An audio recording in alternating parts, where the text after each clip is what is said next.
My name is Leah Umberger and I'm the costume designer for the Nether. So the process goes a little bit all over the place, but starts with reading the script. After that, I do a character breakdown and sort of figure out the technical needs of it, like how many costumes do I need, how many times would they change clothes, and then it sort of allows me to go into the sort of research and then sketch mode. I use Pinterest to create a board that then I use to communicate back and forth with the director so that they can go in and see what I'm thinking about for characters, and they can comment and like things or tell me that they don't like things. And then from there, I go in and I create sort of character research pages. Iris started out with research in terms of hairstyles and different looks for her. And what's interesting about Iris is we actually started out with this was the design for her dress, and it actually shifted from this design into the final design, which ended up on stage. I'm Adrienne Weber, and I am the costume shop manager for Florida Studio Theater. We talked about the drawings, talked about what she was looking for, what she wanted to buy, and what she wanted built.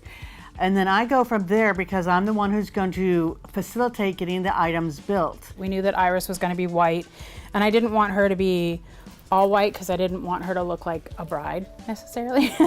And so we played with the idea of the color of irises are usually a purple.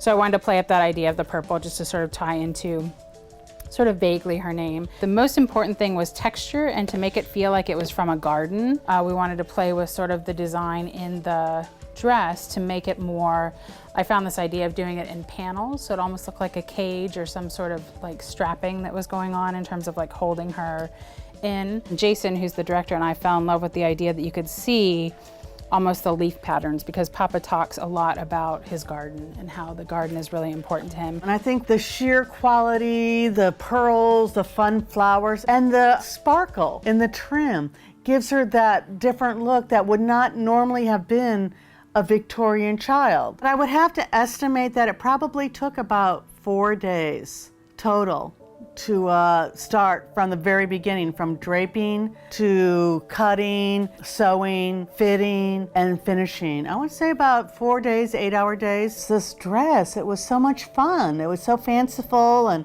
interesting, and you know, it had that Victorian feel to it. Where a piece of fabric might normally have been a piece of cotton or silk is a sheer fabric, and it was fun working with the different fabrics and coming up with the end product.